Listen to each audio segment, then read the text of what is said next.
Hello friend, कैसे हैं आप सब। आई होप अच्छे होंगे। जहाँ भी होंगे आपकी प्रिपरेशन अच्छी चल रही होगी। आज से हम लोग स्टार्ट करने वाले हैं साइंस। साइंस को हम सेक्शन वाइज पढ़ेंगे। पहले हम स्टार्ट करेंगे बायोलॉजी से, उसके बाद फिर केमिस्ट्री, देन उसके बाद हम फिजिक्स को कवर करेंगे। वो भी हम बेसिक टू हाई लेवल तक कवर करेंगे। एनसीईआरटी बेस पे जितने भी क्वेश्चन प्रीवियस ईयर एग्जाम में पूछे गए हैं उन सब क्वेश्चन को हम इसके बाद हम डिस्कस भी करेंगे। सो हम स्टार्ट करते हैं साइंस। साइंस होते क्या है, विज्ञान क्या होते हैं, विज्ञान की डिफिनेशन क्या होती है। तो विज्ञान होते क्या है, पहले हम बेसिक देखते हैं विज्ञान होते क्या है। हम बेसिक से एकदम पढ़ेंगे ताकि किसी भी एग्जाम में इस चैप्टर से जो भी क्वेश्चन आए वो हम ट्रैक कर सकें। ठीक है ना। ओके, तो आज हमारा पहला चैप्टर होगा जीवधारियों का वर्गीकरण। लेकिन उससे पहले हम जानते हैं विज्ञान, विज्ञान होते क्या है। ओके, सो हम पढ़ते हैं विज्ञान। विज्ञान की डिफिनेशन क्या होती है। प्रकृति में उपस्थित पदार्थ के क्रमबद्ध अध्ययन से प्राप्त करने और उस ज्ञान के आधार पर वस्तु की प्राकृतिक और व्यवहार जैसे गुणों का पता लगाने को विज्ञान कहते हैं। इतनी बातें तो आपको समझ में आती है कि नेचुरल प्राकृतिक तौर पे चाहे जानवर हो, जानवर जानवर का मतलब चाहे सजीव हो या निर्जीव हो या निर्जीव हो, कोई भी चीज हो, सब एक दूसरे से जुड़े हुए हैं।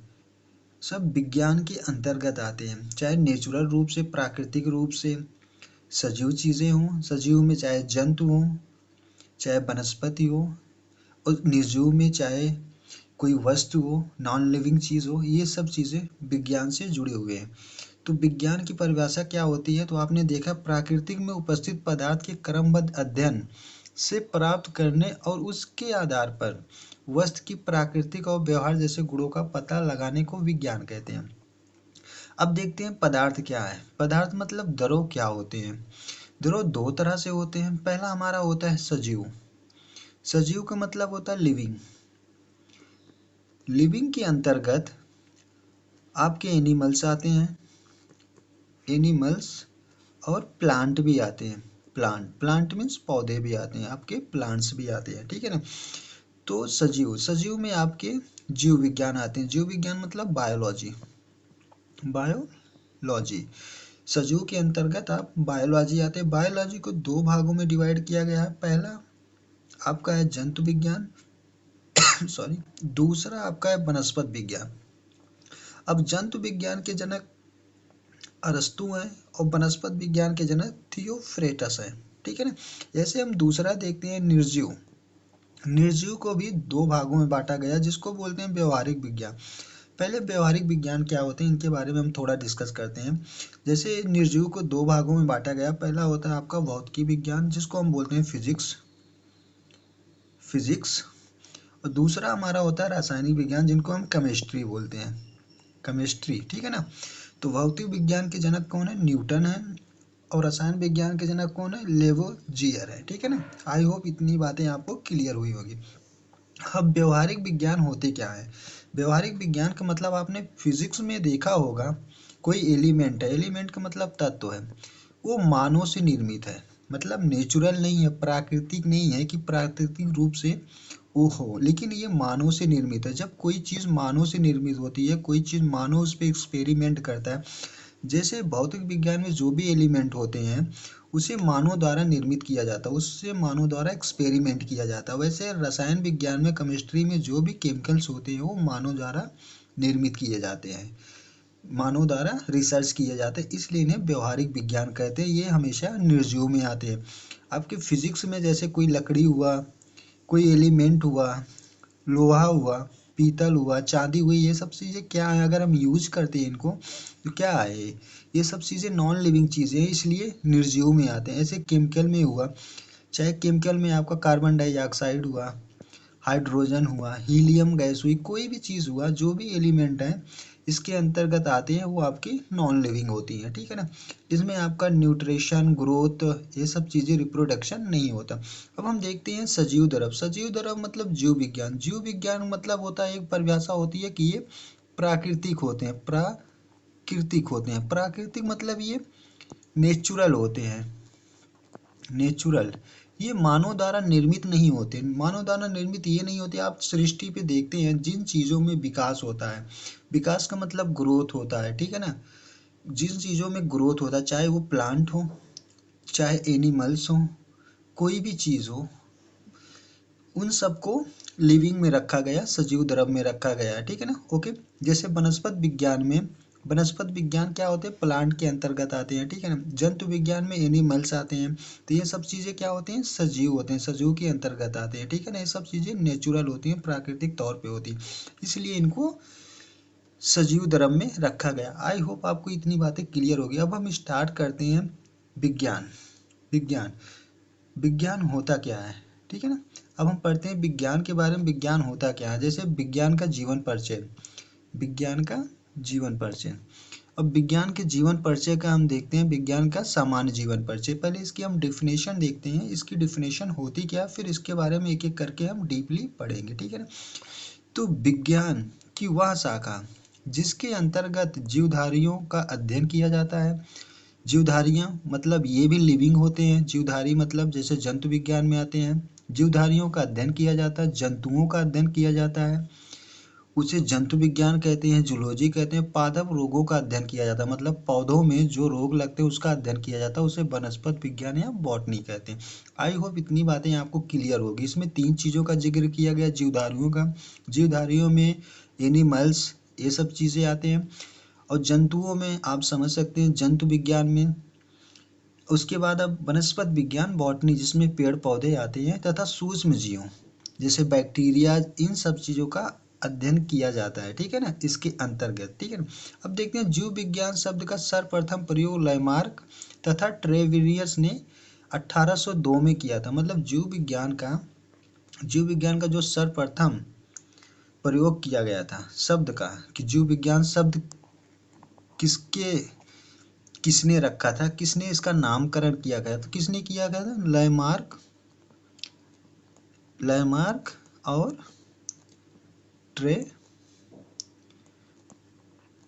ट्रेविरेनस, ठीक है ना, ट्रेविरेनस, ठीक है ना। ये कौन थे, लैमार्क कौन थे, फ्रांस के वैज्ञानिक थे, और ट्रेविरेनस ये जर्मनी के वैज्ञानिक थे। कब किया था, 1802 में किया था, ठीक है ना। ओके, आई होप इतनी बातें आपको क्लियर होगी, ठीक है ना।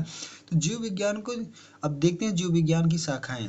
जीव विज्ञान की शाखाएं मतलब जीव विज्ञान को कितनी भागों में बांटा गया। तो जीव विज्ञान को 2 भागों में बांटा गया। पहला आपका होता है जंतु विज्ञान, दूसरा आपका है वनस्पत विज्ञान। जंतु विज्ञान का मतलब जूलॉजी। जूलॉजी के जनक कौन है, अरस्तु हैं। ये पॉइंट इंपॉर्टेंट है कि जीव जंतु विज्ञान के जनक कौन है, अरस्तु हैं, ठीक है ना। और वनस्पत विज्ञान का मतलब बॉटनी, ठीक है ना। वनस्पत विज्ञान का मतलब बॉटनी, और बॉटनी के जनक कौन है, थियोफ्रेटस है, ठीक है ना। ये बातें आप याद रखेंगे कि बॉटनी के जनक कौन है, थियोफ्रेटस। आगे चलते हैं, इनके बारे में हम डीपली पढ़ते हैं। अब हम देखते हैं कि अरस्तु को जंतु विज्ञान का जनक क्यों कहा जाता है, या थियोफ्रेस्टस को वनस्पत विज्ञान का जनक क्यों कहा जाता है, ठीक है ना।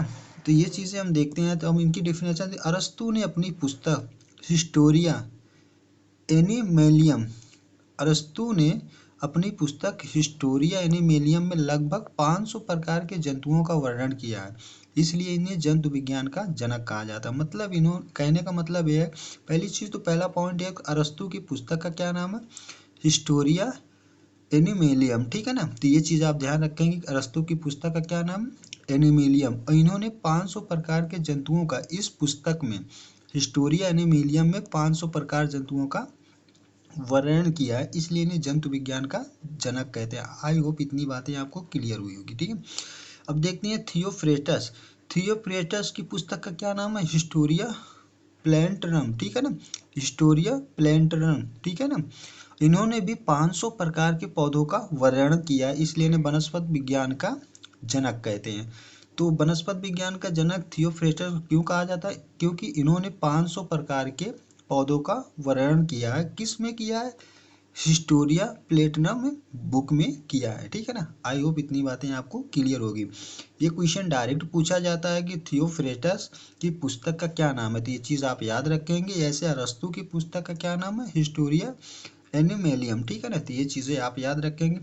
अब देखते हैं हम जीवधारियों का वर्गीकरण। जीवधारियों का वर्गीकरण। अब आपका विज्ञान बायोलॉजी आपका यहाँ से स्टार्ट होता है, ठीक है ना। तो अब ये चीज़ें आप फोकस करेंगे, जीवधारियों का वर्गीकरण, क्लासिफिकेशन ऑफ लिविंग ऑर्गेनिज्म, ठीक है ना, क्लासिफिकेशन ऑफ लिविंग ऑर्गेनिज्म।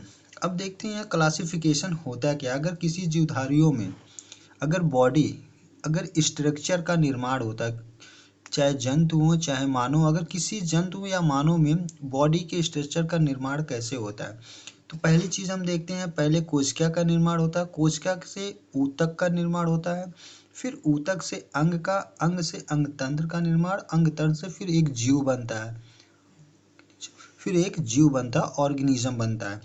अब ऊतक क्या होते हैं, ऊतक का होने का मतलब कोशिकाओं के ग्रुप को, कोशिकाओं के समूह को क्या कहते हैं, ऊतक कहते हैं।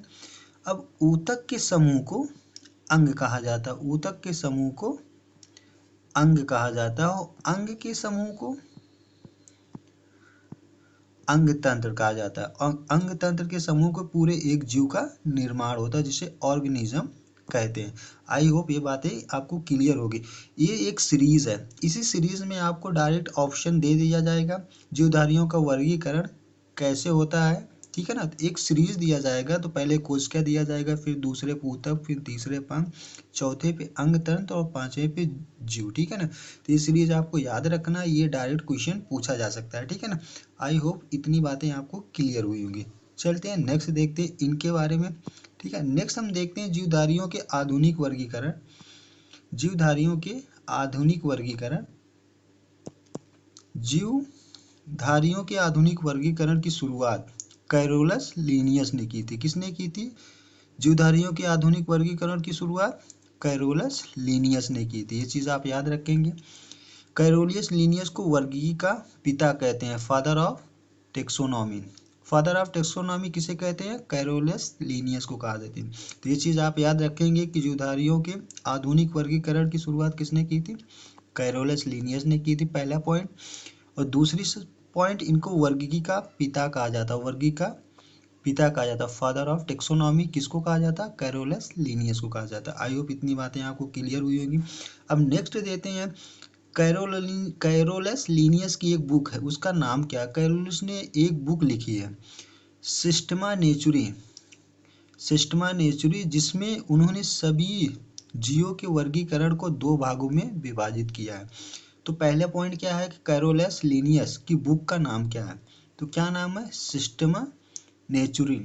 और इन्होंने जीवों के वर्गीकरण को दो भागों में विभाजित किया। पहला भाग क्या है, पादप जगत, जिसे हम प्लांट किंगडम कहते हैं, और दूसरा जंतु जगत, जिसे हम एनिमल किंगडम कहते हैं। आई होप इतनी बातें आपको क्लियर हुई होंगी, ठीक है ना। ओके, हम देखते हैं एक एक करके इनके बारे में डिटेल वे में, अभी हम आगे पढ़ते हैं, ठीक है। तो दो जगत वर्गीकरण टू किंगडम, दो जगत वर्गीकरण टू किंगडम क्लासिफिकेशन किसने किया था, तो ये चीजें आप किसने किया था, ये चीज आप याद रखेंगे, कैरोलस लीनियस ने। तो दो जगत वर्गीकरण का अध्ययन किसने किया था, या नामकरण किसने रखा था, तो कैरोलस लीनियस ने रखा था। ये चीज वेरी वेरी इंपॉर्टेंट है, ये आपके क्वेश्चन में डायरेक्ट पूछा जाता है, ठीक है, एग्जाम में। और दो जगत दो दो भागों में किया था, तो दोनों भाग में पहला भाग आपका क्या है, पादप जगत है, दूसरा क्या है, जंतु जगत है। आई होप इतनी बातें आपको क्लियर हुई होंगी। नेक्स्ट हम चलते हैं, देखते हैं अब तीन जगत वर्गीकरण देखते हैं। तीन जगत वर्गीकरण क्या है, तीन जगत वर्गीकरण, तीन जगत वर्गीकरण, थ्री किंगडम क्लासिफिकेशन। तीन जगत वर्गीकरण किसने लिखा था, किसने इसका अध्ययन किया था, अर्नेस्ट हैकल ने, अर्नेस्ट हैकल, अर्नेस्ट हैकल ने। तो तीन जगत वर्गीकरण किसने किया था, अर्नेस्ट हैकल ने किया था। जैसे पहला इसमें क्या है, पादप जगत, दूसरा जंतु जगत, और तीसरा प्रोटिस्टा जगत। पादप जगत को प्लांट, पादप जगत में प्लांट आते हैं, जंतु जगत में एनिमल्स आते हैं, प्रोटिस्टा जगत में जैसे यूग्लिना, ठीक है ना। तो ये चीज आप याद रखेंगे। दो जगत वर्गीकरण किसने किया था, कैरोलस लीनियस ने किया था। तो उन्होंने दो जगत में क्या नाम रखा था, पहले का पादप जगत, दूसरे का जंतु जगत। और तीन जगत वर्गीकरण में किसने किया? अर्नेस्ट हैकेल ने किया, उसने पुरस्टा जगत को ऐड किया, ठीक है ना। अब पढ़ते हैं 5 जगत वर्गीकरण, ठीक है ना। 5 किंगडम क्लासिफिकेशन। अब 5 किंगडम क्लासिफिकेशन का अध्ययन किसने किया था? नामकरण किसने किया था? R.S. व्हिटेकर ने। किसने किया था? R.S. व्हिटेकर, ठीक है ना। तो 5 जगत वर्गीकरण R.S. व्हिटेकर। तो आप जानते हैं 2 जगत वर्गीकरण में जैसे हम देखते हैं 5 जगत में पहला आपका हुआ पादप, जिसमें आपके प्लांट आते हैं। दूसरा आपका हुआ जंतु जगत, जिसे एनिमेलिया भी कहते हैं, ठीक है ना, जिसमें आपके एनिमल्स आते हैं। तीसरा आपका प्रोटिस्टा हुआ। चौथा आपका मोनेरा जगत हुआ, जिसमें बैक्टीरिया आते हैं, बैक्टीरिया आते हैं। और चौथा पांचवा आपका हुआ कवक, जिसमें फंजाई आते हैं, ठीक है ना। आई होप इतनी बातें आपको क्लियर हुई। तो 5 जगत में R.S. व्हिटेकर ने मोनेरा जगत और कवक जगत को शामिल किया, और 3 जगत में अर्नेस्ट हैकेल ने प्रोस्टा जगत को शामिल किया। उसके बाद 2 जगत में पादप जगत और जंतु जगत कैरोलस लिनियस ने नामकरण रखा था। आई होप इतनी बातें आपको क्लियर हुई होंगी, ठीक है ना।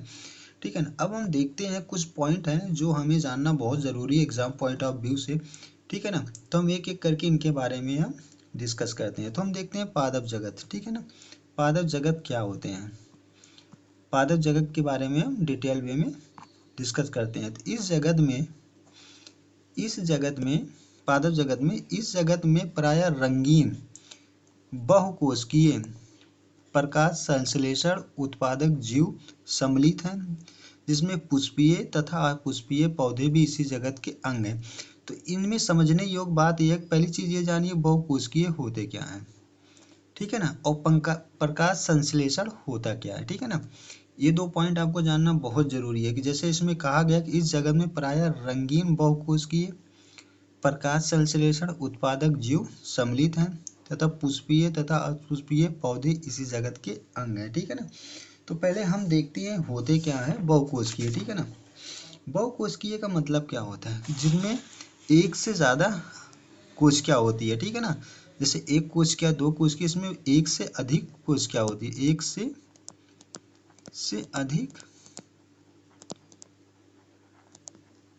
अधिक कोशिका पाई जाती है, ठीक है ना, कोशिका पाई जाती है।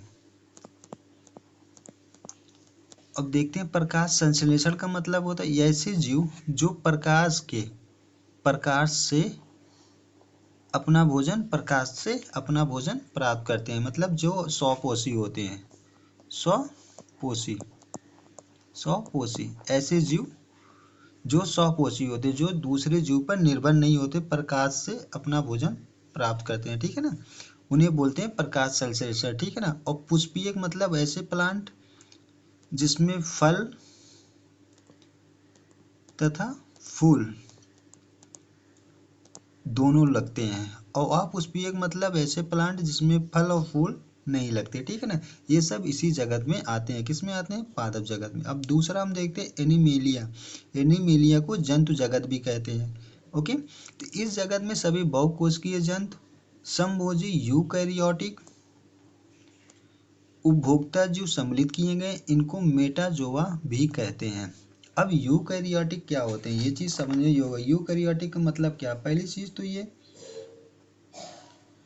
ये बहुकोशिकीय होते हैं। क्या होते हैं? बहुकोशिकीय बहुकोशिकीय होते हैं। और इनमें क्या होता है? दूसरा नंबर केंद्रक पाया जाता है, ठीक है, इसमें केंद्रक पाया जाता है, ठीक है ना। तो यूकैरियोटिक में क्या होता है? जीव जो होते हैं बहुकोशिकीय होते हैं, इसमें केंद्रक पाया जाता है, ठीक है ना, ओके। अब तीसरा देखते हैं, उदाहरण तौर पे हम देखते हैं हाइड्रा जेली फिश हुआ, सितारा मछली हुआ, सरीसृप हुआ, उभयचर पक्षी तथा स्तनधारी जीव इस जगत के अंदर शामिल है, ठीक है ना। आई होप इतनी बातें आपको समझ में आई होगी, ठीक है ना। हम नेक्स्ट देते हैं थर्ड हमारा प्रोटिस्टा। इस जगत में एक कोशिकीय प्रायः जलीय यूकैरियोटिक जीव सम्मिलित किए गए हैं, ठीक है ना। तो यूकैरियोटिक का मतलब क्या होता है? जैसे बहुकोशिकीय और एक कोशिकीय, ठीक है ना। यूकैरियोटिक मतलब प्रायः जलीय मतलब ये जैसे दलदल हुआ, जहाँ नरम मिट्टी होती है, नरम मिट्टी वहाँ पे पाए जाते हैं, ठीक है ना। ये एक कोशिकीय होते हैं, ठीक है ना। आई होप इतनी बातें आपको समझ में आए। जैसे उदाहरण के लिए देखते हैं अमीबा, प्लाज्मोडियम, पैरामीशियम, यूग्लेना आदि, ठीक है ना। यूग्लेना, ये पॉइंट इंपॉर्टेंट है। यूग्लेना पादप तथा जंतु के बीच कड़ी का काम करता है, मतलब पादप और जंतु के बीच वो कड़ी का काम, मतलब जोड़ने का कार्य कौन करता है? यूग्लिना करता है। ये चीज़ आप ध्यान रखेंगे, पादप और जंतु के बीच कड़ी का काम, कड़ी का मतलब क्या होता है? जोड़ने का काम कौन करता है? यूग्लिना करता है। या दो प्रकार की जीवन पद्धति प्रदर्शित करता है, मतलब यूग्लिना दो प्रकार की जीवन पद्धति, मतलब यूग्लिना की दो प्रकार की जीवन पद्धति होती है। जीने का तरीका दो तरह से होता है। पहला, सूर्य के प्रकाश में स्वपोषित और ये प्रकाश के अभाव में परपोषी होते हैं। स्वपोषित का मतलब सूर्य के प्रकाश में अपना भोजन ये स्वयं बनाते हैं और दूसरे जीवों के ऊपर निर्भर नहीं रहते। लेकिन परपोषित मतलब सूर्य के अभाव में ये भोजन बनाते नहीं है, दूसरों जीवों के ऊपर निर्भर रहते हैं। तो स्वपोषित मतलब ये अपना भोजन स्वयं बनाते हैं और परपोषित मतलब ये दूसरों जीवों पर निर्भर होते हैं। तो आई होप इतनी बातें आपको क्लियर हुई होगी। अब चलते हैं नेक्स्ट, देखते हैं नेक्स्ट क्या है, ठीक है ना। अब कुछ चीज़ें इंपॉर्टेंट है जो हमें देखना ज़रूरी है। जैसे हम जानते हैं कि हम जीव विज्ञान पढ़ रहे हैं, बायोलॉजी पढ़ रहे हैं। बायोलॉजी को हम आइडेंटिफाई कैसे करेंगे? जैसे हम आपसे पूछे सजीव और निर्जीव, सजीव और निर्जीव, जैसे मैंने आपसे कहा सजीव, सजीव को हम आइडेंटिफाई कैसे करेंगे? आइडेंटिफिकेशन और निर्जीव, निर्जीव में निर्जीव, ठीक है ना। अब सजीव में क्या होता है? सजीव क्या होता है? सजीव होने का कारण क्या होता है? कैसे हम आइडेंटिफाई करेंगे कि ये चीज़ सजीव है? सजीव में श्वसन होता है, सजीव में श्वसन होता है, हाँ सही है। अभी और दूसरा क्या होता है? सजीव में और क्या होता है? वृद्धि होती है। वृद्धि का मतलब क्या होता है? ग्रोथ होता है, ग्रोथ होता है। तीसरा क्या होता है सजीव में? पोषण होता है, हाँ पोषण भी होता है। चौथा क्या है सजीव में और क्या होता है? पाचन होता है। पांचवा क्या है? उत्सर्जन भी होता है सजीव में, उत्सर्जन भी होता है। और छठवां क्या है और क्या होता है? प्रजनन भी होता है, प्रजनन, प्रजनन भी होता है। तो ये सब सजीव के लक्षण है कि ये जब सारी अपक्रियाएं जिसमें होती हैं तो इसका मतलब वो सजीव है। और ये सब चीज़ें निर्जीव में कुछ भी नहीं होता, ठीक है। निर्जीव मतलब नॉन लिविंग होते हैं। नॉन लिविंग में ना श्वसन होता है, ना वृद्धि होती है, ना पोषण होता है, ना पाचन होता है, ना उत्सर्जन होता है, ना प्रजनन होता है, ठीक है ना। अब हम थोड़ा बहुत जानते हैं कि श्वसन होते क्या है, ठीक है ना। श्वसन के बारे में हम देखते हैं कि श्वसन होता क्या है, श्वसन का मतलब क्या है। अब श्वसन का मतलब क्या होता है? जैसे श्वसन, पहली चीज़ आप देखिए जैसे जंतुओं में क्या होता है। जैसे मनुष्य हैं, मनुष्य हैं, मनुष्य हुआ और प्लांट हुआ, पौधा हुआ। हम दोनों से समझते हैं, एक एग्जाम्पल के थ्रू समझते हैं। जैसे मनुष्य में क्या होता है? मनुष्य ऑक्सीजन गैस को ग्रहण करता है, ठीक है ना। ऑक्सीजन गैस को ग्रहण करता है लेकिन कार्बन डाइऑक्साइड गैस को रिलीज करता है। कार्बन डाइऑक्साइड गैस को क्या करता है? रिलीज करता है। लेकिन पौधों में उल्टा होता है, ये कार्बन डाइऑक्साइड गैस को ग्रहण करते हैं, ग्रहण करते हैं और ऑक्सीजन गैस को रिलीज करते हैं, ठीक है ना, छोड़ते हैं। ये चीज़ आप ध्यान रखेंगे कि पौधे में मनुष्य की अपेक्षा अपोजिट अपक्रिया होती है। मनुष्य में क्या होता है कि ऑक्सीजन गैस को ये ग्रहण करते हैं और कार्बन डाइऑक्साइड गैस को रिलीज करते हैं। लेकिन पौधे जो होते हैं वो कार्बन डाइऑक्साइड गैस को ग्रहण करते हैं, ऑक्सीजन गैस को रिलीज करते हैं, ठीक है ना। इसी अपक्रिया को श्वसन अपक्रिया कहते हैं। आई होप ये बातें आपको क्लियर हुई, ठीक है ना। इस कहने का मतलब, इसका कहने का मतलब होता है सांस लेना और सांस छोड़ना, ठीक है ना। कहने का मतलब होता है सांस लेना और सांस सांस छोड़ना, सांस छोड़ना ये होता है आपका श्वसन में, ठीक है ना। आई होप आपको क्लियर हुआ होगा, ठीक है ना। अब हम देखते हैं वृद्धि क्या होती है। वृद्धि तो आप सब जानते हैं, वृद्धि का मतलब विकास, ग्रोथ होता है, ठीक है ना। वृद्धि का मतलब क्या होता है? ग्रोथ, ग्रोथ, ग्रोथ, विकास होता है। ये चीज़ें आप जानते हैं, ठीक है ना। अब हम देखते हैं पोषण क्या होते हैं। पोषण, पोषण का मतलब क्या होता है? पोषण का मतलब क्या होता है? शरीर में भोजन का कार्य पोषण कहलाता है। अगर शरीर में कोई भी चीज़ भोजन का जो कार्य करता है, जो चीज़ें भोजन का कार्य करती हैं वो क्या होती हैं? भोजन का कार्य करने को भोजन का कार्य करने को पोषण कहते हैं। क्या कहते हैं? पोषण, पोषण कहते हैं, ठीक है ना।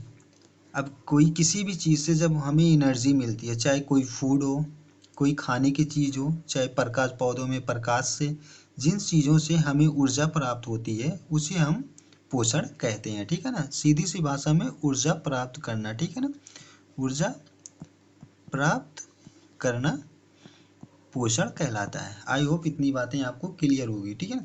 अब पाचन क्या होता है? पाचन का मतलब आप समझते हैं डाइजेशन, डाइजेशन। ये चीज़ें सबको समझ में आती है कि जो चीज़ हम खाते हैं वो चीज़ डाइजेस्ट होता है, ठीक है ना। तो पाचन का मतलब क्या होता है? डाइजेशन। अब देखते हैं उत्सर्जन क्या होता है। उत्सर्जन, उत्सर्जन का मतलब क्या होता है? उत्सर्जन, उत्सर्जन, उत्सर्जन किसे कहते हैं? उत्सर्जन का मतलब क्या होता है? डिफिनीशन उत्सर्जन की क्या होती है?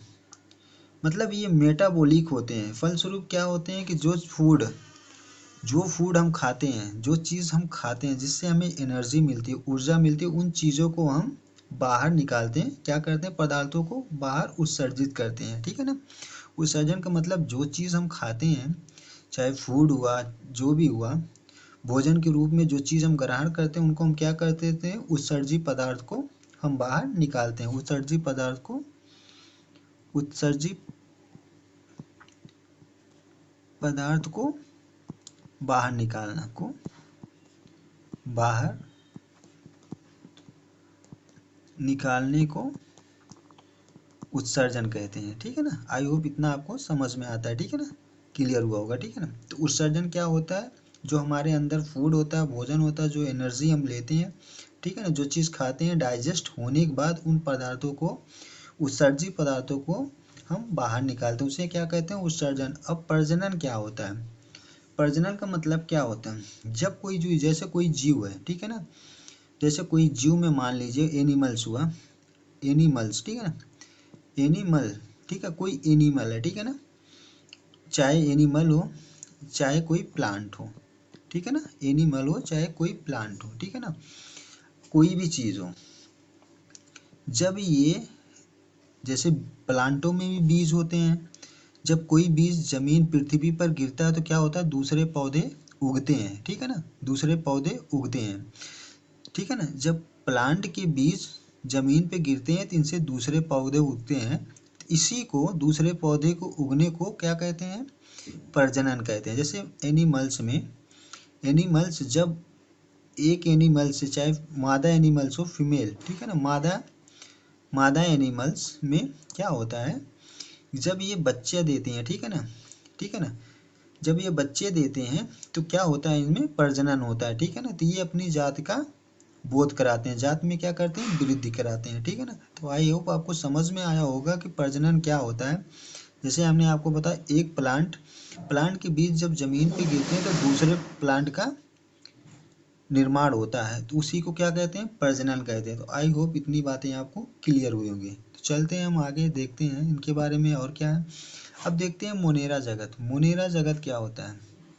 मोनेरा जगत, मोनेरा जगत का मतलब क्या है? इस जगत में सभी प्रोकैरियोटिक जीव अर्थात साइनोबैक्टीरिया तथा आर्किबैक्टीरिया सम्मिलित हैं। अब हम जानते हैं पहले प्रोकैरियोटिक होते क्या हैं। प्रोकैरियोटिक का मतलब ये एक कोशिकीय होते हैं। पहली चीज तो इसमें एक कोशिका पाई जाती है, ये एक कोशिकीय होते हैं, एक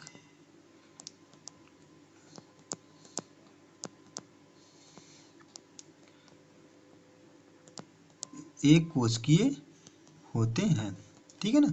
दूसरी चीज, ये प्रारंभिक कोशिकाएं होती हैं। क्या होती हैं? प्रारंभिक, प्रारंभिक, प्रारंभिक कोशिकाएं होती हैं, कोशिकाएं होती हैं। इसमें केंद्रक नहीं पाया जाता, केंद्रक अब्सेंट होता, केंद्रक केंद्रक नहीं पाया जाता। तो 3 बातें आपको याद करना। प्रोकैरियोटिक का मतलब ये एक कोशिकाएं होती हैं, इसमें एक कोशिका पाई जाती है। ये प्रारंभिक कोशिकाएं होती हैं, मतलब शुरुआती कोशिकाएं, सबसे पहली कोशिका क्या होती है, यही होती है। इनमें केंद्रक नहीं पाया जाता, केंद्रक अब्सेंट होता है। आई होप प्रोकैरियोटिक क्या होती है ये चीज़ें आपको समझ में आई होंगी। अब देखते हैं साइनोबैक्टीरिया क्या होती हैं। साइनोबैक्टीरिया क्या होते हैं ये चीज़ भी जानना जरूरी है। साइनोबैक्टीरिया मतलब प्रकाश संश्लेषण से ऊर्जा उत्पादन करते हैं, मतलब प्रकाश से एनर्जी एब्जॉर्ब करते हैं, मतलब प्रकाश संश्लेषण से ऊर्जा उत्पादन करते हैं। प्रकाश संश्लेषण से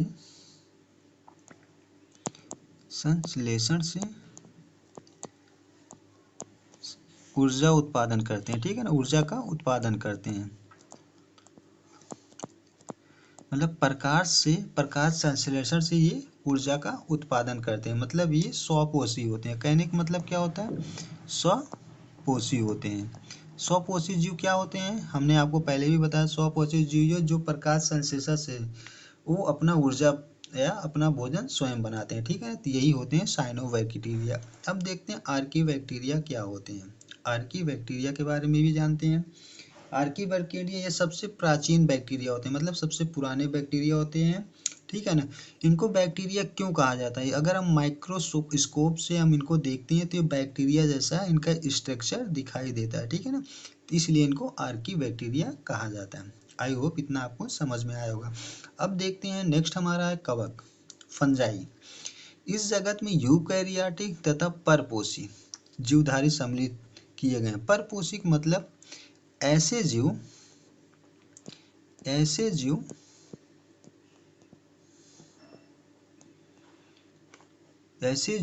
जो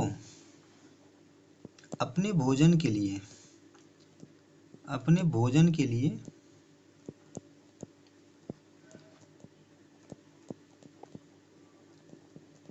दूसरे जीवों पर निर्भर होते हैं, दूसरे जीवों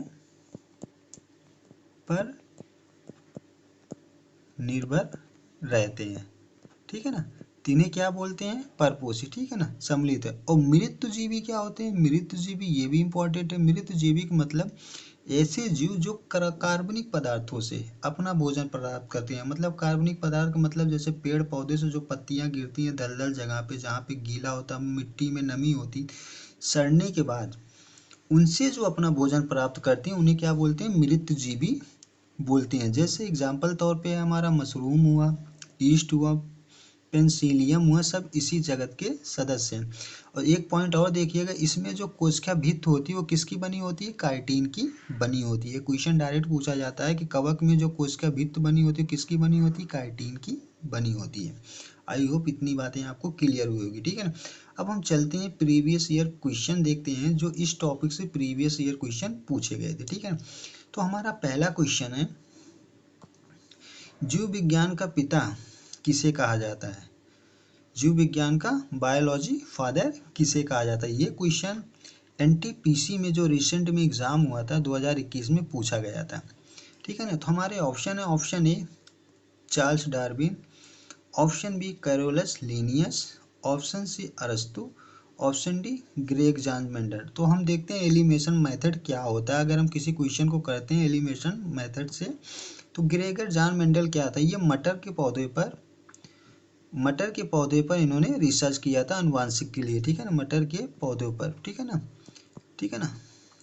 ये तो नहीं होगा। अब चार्ल्स डार्विन क्या है, कैरोलस लिनियस क्या है, दो जगत